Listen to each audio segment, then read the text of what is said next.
ಹರೇ ಶ್ರೀನಿವಾಸ. ಎಲ್ಲ ಅಧ್ಯಾತ್ಮ ಬಂಧುಗಳಿಗೆ ನನ್ನ ನಮಸ್ಕಾರ.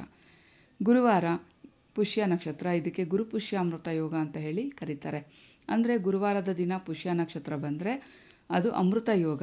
ಆ ದಿನ ಗುರು ಒಳ್ಳೆ ಫಲಗಳನ್ನು ಕೊಡ್ತಾನೆ ಅಂತ ಹೇಳಿ ಅದಕ್ಕೆ ವಿಶೇಷ ಸ್ಥಾನ ಕೊಟ್ಟಿದ್ದಾರೆ.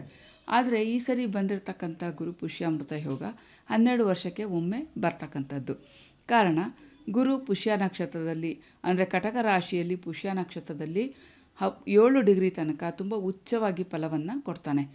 ಇಲ್ಲಿ ನಮಗೆ 3 ಡಿಗ್ರಿಯಲ್ಲಿ ನಮಗೆ ಗುರು ಇರೋದರಿಂದ ಇನ್ನೂ ಹೆಚ್ಚಿನ ಫಲವನ್ನು ನಮಗಿಲ್ಲಿ ಕೊಡ್ತಾನೆ. ದಿಗ್ಬಲ ಗುರುಗೆ ಹೆಚ್ಚಾಗಿ ಇರುತ್ತೆ. ಹಾಗಾಗಿ ಒಬ್ಬ ಜಾತಕನಿಗೆ ಗುರು ಉತ್ತಮ ಫಲಗಳನ್ನು ಕೊಡ್ತಕ್ಕಂಥದ್ದು ಒಂದು ಬಲ. ನಾವು ಏನೇ ಒಂದು ಮಂಗಳ ಕಾರ್ಯ ಆಗಬೇಕು, ಮುಂಜಿ ಮದುವೆ ಏನೇ ಒಂದು ಆಗಬೇಕು ಅಂದರೂ ಗುರುಬಲ ಇದೆಯಾ ಅಂತ ಫಸ್ಟು ನೋಡ್ತೀವಿ. ಅಂಥ ಗುರು ಉಚ್ಚನಲ್ಲಿ ಕಟಕ ರಾಶಿಯಲ್ಲಿದ್ದಾಗ ಉಚ್ಚನಾಗಿ ಇರ್ತಾನೆ. ಉಚ್ಚನಾಗಿ ಇದ್ದಾಗ ಉಚ್ಚ ಫಲಗಳನ್ನು ಕೊಡ್ತಾನೆ.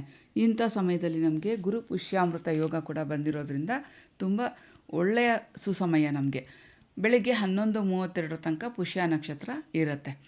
ಅಷ್ಟರಲ್ಲಿ ನಾವು ಬಂಗಾರ ಖರೀದಿಯನ್ನು ಮಾಡೋದು ತುಂಬ ಉತ್ತಮ. ಯಾರ್ಯಾರಿಗೆ ತಾರಾಬಲ ಇದೆ ಆ ದಿನ ಅಂಥವರು ಬಂಗಾರವನ್ನು ಖರೀದಿ ಮಾಡಿದ್ರೆ ಅವರಿಗೆ ಹೆಚ್ಚಿನ ಅಭಿವೃದ್ಧಿ ಆಗುತ್ತೆ. ಪದೇ ಪದೇ ಅವರು ಉನ್ನತವಾಗಿ ಅದನ್ನು ಸಂಪಾದನೆ ಮಾಡ್ತಿರ್ತಾರೆ. ಇನ್ನೂ ಜ್ಞಾನ, ನಮಗೆ ಈ ಗುರು ಪುಷ್ಯಾಮೃತ ಯೋಗ ಜ್ಞಾನ ಮತ್ತು ಧನ ಎರಡನ್ನೂ ಕೊಡ್ತಕ್ಕಂಥ ಯೋಗ. ಇದಕ್ಕೆ ತುಂಬ ವಿಶೇಷವಾದಂತಹ ಫಲ. ಹಾಗಾಗಿ ನಮಗೆ ಜ್ಞಾನ ಕೂಡ ಸಿಗುತ್ತೆ, ಧನ ಕೂಡ ಸಿಗುತ್ತೆ. ಅಂದರೆ ಈ ದಿನ ನಾವು ದತ್ತಾತ್ರೇಯ ಮಂಡಲವನ್ನು ಹಾಕ್ಕೊಳ್ಬೇಕು. ನಾನು ಈ ದಿನ ನಿಮಗೆ ದತ್ತಾತ್ರೇಯ ಮಂಡಲವನ್ನು ತೋರಿಸಿ ಕೊಡ್ತೀನಿ. ಬೆಳಗ್ಗೆ ಸೂರ್ಯೋದಯಕ್ಕೆ ಎದ್ದು ಈ ಮಂಡಲವನ್ನು ಹಾಕಿ ಶ್ರೀಂ ದ್ರಾಂ ದತ್ತಾತ್ರೇಯಾಯ ನಮಃ ಅಂತ ಹೇಳಿ ಜಪವನ್ನು ಮಾಡಬೇಕು. ಮತ್ತು ಶ್ರೀ ರಾಘವೇಂದ್ರಾಯ ನಮಃ ಅಂತ ಹೇಳಿ ಕನಿಷ್ಠ ಪಕ್ಷ 10,000 ಜಪವಾದರೂ ಮಾಡಬೇಕು. ಈ ರೀತಿ ಜಪವನ್ನು ಮಾಡಿದ್ರೆ ಮನೆಯಲ್ಲಿ ಎಲ್ಲರೂ ಮಾಡ್ಬೋದು ಇದನ್ನು. ಈ ರೀತಿ ಜಪವನ್ನು ಮಾಡಿದ್ರೆ ನಮಗೆ 12 ವರ್ಷಗಳ ಕಾಲ ಇದರ ಬಲ ನಮಗೆ ಯಾವಾಗಲೂ ಇರುತ್ತೆ. ಅಂದರೆ ಗುರು ಯಾವ ರಾಶಿಗೆ ಸಂಚಾರ ಮಾಡಿದ್ರೂ ಕೂಡ ಈ ದಿನ ನಾವು ಈ ಮಂತ್ರಸಿದ್ಧಿಯನ್ನು ಮಾಡಿಕೊಂಡ್ರೆ, ಈ ಮಂಡಲವನ್ನು ಹಾಕಿ ಮಂತ್ರಸಿದ್ಧಿಯನ್ನು ಮಾಡಿಕೊಂಡ್ರೆ ಯಾವಾಗಲೂ ನಮಗೆ ಗುರುಬಲ ಇರುತ್ತೆ. ಅಂದರೆ ಒಂದು ಬೂಸ್ಟ್ ಇದ್ದಂಗೆ, ನಮ್ಮ ಲೈಫ್ಗೆ ಒಂದು ಬೂಸ್ಟ್ ಕೊಡ್ತಕ್ಕಂಥದ್ದು. ನಾವು ಏನೇ ಒಂದು ಕೆಲಸ ಮಾಡ್ತೀವಿ ಅಂದರೂ ಈ ಮಂತ್ರನ ಹೇಳಿ ನಾವು ಕೆಲಸಕ್ಕೆ ಹೋದಾಗ ಅದರ ಫಲ ನಮಗೆ ಹೆಚ್ಚಾಗಿ ಕೊಡುತ್ತೆ. ಅಲ್ಲಿ ನಮಗೆ ಆ ಒಂದು ಯೋಗ ದುಷ್ಫಲ ಕೊಡ್ತಿದೆ ಅನ್ನೋ ಒಂದು ಗಳಿಗೆ ಇದ್ದರೂ ಕೂಡ ಅದನ್ನು ನಿವಾರಣೆ ಮಾಡಿ ಶುಭ ಫಲವನ್ನು ಕೊಡುತ್ತೆ. ಹಾಗಾಗಿ ಇದನ್ನು ಎಲ್ಲರೂ ಕೂಡ ಈ ದತ್ತಾತ್ರೇಯ ಮಂಡಲವನ್ನು ಹಾಕ್ಕೊಂಡು ಒಂದು 10,000 ಸಾರಿ ಆದರೂ ಈ ಮಂತ್ರ ಜಪವನ್ನು ಮಾಡಬೇಕು. ಶ್ರೀಂ ದ್ರಾಂ ದತ್ತಾತ್ರೇಯಾಯ ನಮಃ ಮತ್ತು ಶ್ರೀಂ ಶ್ರೀ ರಾಘವೇಂದ್ರಾಯ ನಮಃ ಅಂತ ಹೇಳಿ. ಅದಕ್ಕೋಸ್ಕರ ಈ ದಿನ ನಾನು ಈ ಮಂಡಲವನ್ನು ಕೊಡ್ತಿದ್ದೀನಿ. ಈ ಮಂಡಲ ಯಾವಾಗ ಬೇಕಾದರೂ ಹಾಕ್ಕೊಳ್ಬೋದು. ಪ್ರತಿ ಗುರುವಾರನೂ ಹಾಕ್ಕೊಳ್ಬೋದು, ಶನಿವಾರ ಹಾಕ್ಕೊಳ್ಬಹುದು. ದತ್ತಾತ್ರೇಯ ಅಂದರೆ ಅನಸೂಯ ಮತ್ತು ಅತ್ರಿ ಮಹರ್ಷಿಗಳ ಮಗ. ಅಂದರೆ ಅವರು ತಪಸ್ಸು ಮಾಡ್ತಾರೆ, ಇಬ್ಬರೂ ಕೂಡ ತಪಸ್ಸನ್ನು ಮಾಡ್ತಾರೆ, ಅತ್ರಿ ಮತ್ತು ಅನಸೂಯರು. ನಮಗೆ ಸಂತಾನ ಫಲ ಬೇಕು ಅಂತ ಹೇಳಿ ಆಗ ಒಮ್ಮೆಲೆ ಬ್ರಹ್ಮ ವಿಷ್ಣು ಮಹೇಶ್ವರ 3 ಜನ ಕೂಡ ಪ್ರತ್ಯಕ್ಷವಾಗಿ ಮೂರು ಜನರು ಕೂಡ ಅವತಾರ ಮಾಡಿ ಅವರಲ್ಲಿ ಕಾಣಿಸ್ಕೊಳ್ತಾರೆ. ಅದಕ್ಕೆ ದತ್ತನಿಗೆ ಅತ್ರಿ ಮಹರ್ಷಿಗಳಿಗೆ ದತ್ತನಾಗಿದ್ದರಿಂದ ದತ್ತಾತ್ರೇಯ ಅಂತ ಹೇಳಿ ಕರೀತಾರೆ. ಸಾಕ್ಷಾತ್ ವಿಷ್ಣುವಿನ ರೂಪ ಇದು. ರುದ್ರದೇವರು ದೂರ್ವಾಸರಾಗಿ ಅವತಾರ ಮಾಡ್ತಾರೆ. ಬ್ರಹ್ಮದೇವರಿಗೆ ಅವತಾರ ಇಲ್ಲದೇ ಇರೋದ್ರಿಂದ ಕಲಿಯುಗದಲ್ಲಿ ಚಂದ್ರನಾಗಿ ಅವತಾರ ಮಾಡ್ತಾರೆ ಅತ್ರಿ ಮಹರ್ಷಿಗಳಲ್ಲಿ. ಮತ್ತು ಸಾಕ್ಷಾತ್ ವಿಷ್ಣು ದತ್ತಾತ್ರೇಯ ರೂಪದಿಂದ ಅವತಾರವನ್ನು ಮಾಡ್ತಾನೆ. ಉತ್ತಮ ಜ್ಞಾನವನ್ನು ನಾವು ಸಂಪಾದನೆ ಮಾಡಬೇಕು. ಮಕ್ಕಳಿಗೆ ವಿದ್ಯಾಭ್ಯಾಸ ಚೆನ್ನಾಗಿ ಆಗಬೇಕು, ಮಕ್ಕಳಲ್ಲಿ ಉತ್ತಮ ಏಳಿಗೆ ಆಗಬೇಕು ಅಂತಂದರೆ ನಾವು ದತ್ತಾತ್ರೇಯನನ್ನು ಆರಾಧನೆ ಮಾಡಬೇಕು. ಹಾಗಾಗಿ ಪ್ರತಿ ಗುರುವಾರ ಕೂಡ ನಾವು ಮಕ್ಕಳಿಗೋಸ್ಕರ ಬುಧವಾರ, ಗುರುವಾರ, ಶನಿವಾರ ಈ ರೀತಿಯಾಗಿ ದತ್ತಾತ್ರೇಯ ಮಂಡಲವನ್ನು ಹಾಕಿ ಆರಾಧನೆ ಮಾಡೋದರಿಂದ ಮಕ್ಕಳಿಗೆ ಉತ್ತಮವಾದ ವಿದ್ಯೆ ಬರುತ್ತೆ. ಮತ್ತು ಇನ್ನು ಮನೆಯಲ್ಲಿ ಧನ ಹೆಚ್ಚಾಗತ್ತೆ, ಅಂದರೆ ಸಂಪತ್ತು ಅಭಿವೃದ್ಧಿ ಆಗತ್ತೆ. ಈ ರೀತಿಯಾಗಿ ನಾವು ಮಂಡಲದಲ್ಲಿ ಬಣ್ಣಗಳನ್ನು ಹಾಕ್ಕೊಳ್ಬೇಕು. ಆನಂತರ ಶ್ರೀಂ ಹ್ರೀಂ ಐಂ ದ್ರಾಮ್ ಅಂತ ಹೇಳಿ 4 ಕಡೆ ಬರ್ಕೊಳ್ಬೇಕು. ಇನ್ನು ಮಾಸ ನಿಯಾಮಕನಾದಂತಹ ರಮಾ ತ್ರಿವಿಕ್ರಮ ದೇವರು ಅವರ ಶಂಖ ಚಕ್ರ ಗದಾ ಪದ್ಮ ರಂಗೋಲಿಗಳನ್ನು ಹಾಕ್ಕೊಳ್ಬೇಕು.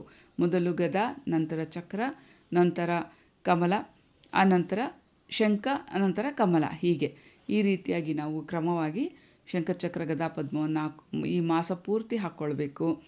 ಆನಂತರ ಈ ಮಂತ್ರವನ್ನು ಎಷ್ಟು ಸಾಧ್ಯ ಆಗುತ್ತೋ ಅಷ್ಟು ಜಪ ಮಾಡ್ಕೊಳ್ಳಿ.